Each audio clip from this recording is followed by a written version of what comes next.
નમસ્કાર, BS9 TV ન્યૂઝમાં આપની સાથે હું ભગવતી વિશાવદિયા।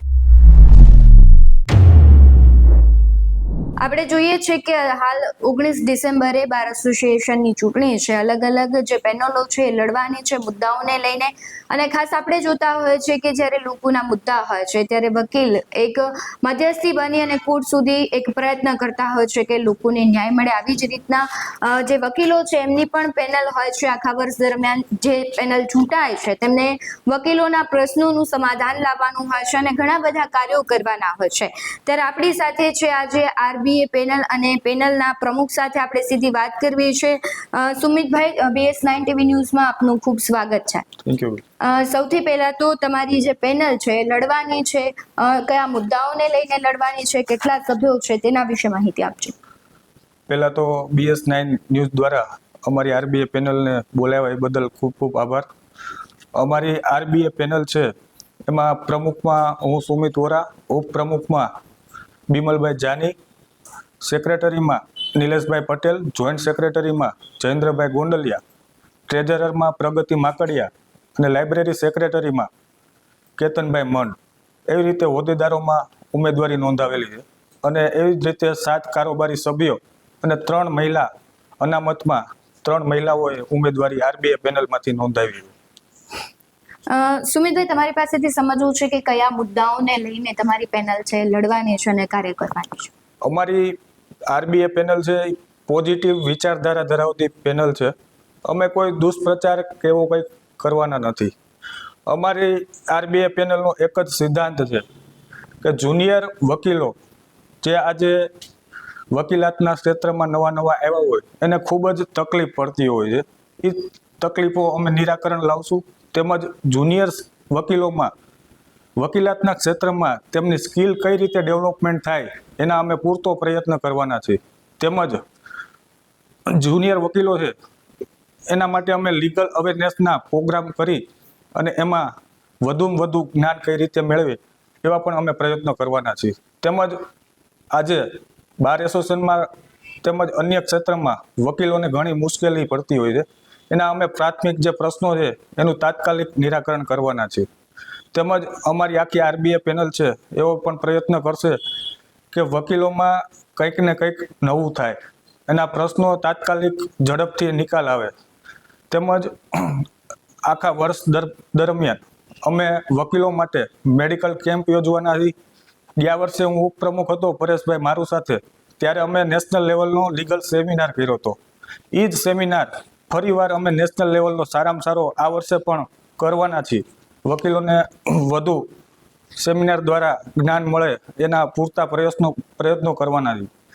મેડિકલ કેમ્પ કરીને તેમજ વકીલો માટે પ્રવાસનું આયોજન કરી સ્પોર્ટ્સ એક્ટિવિટી કરવાના છીએ।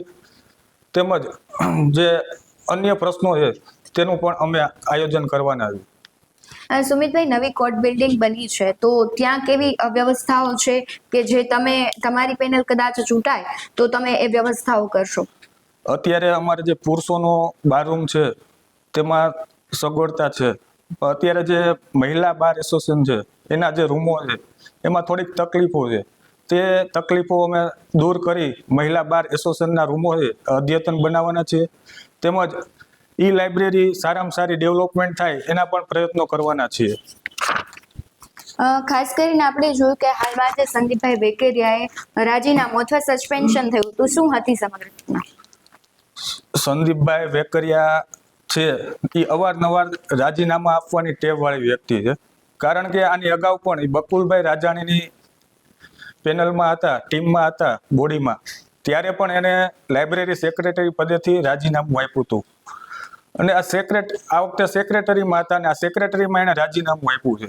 હવે કોઈ પણ વ્યક્તિ છે બાર એસોસિએશનમાં ચૂંટાઈને આવે તેની ફરજ છે બાર એસોસિએશનમાં 2 કલાક ટાઈમ આપવાનો। અને આ સેક્રેટરીની પોસ્ટ એવી છે એ પ્રમુખ કરતાં પણ મહત્વની પોસ્ટ છે।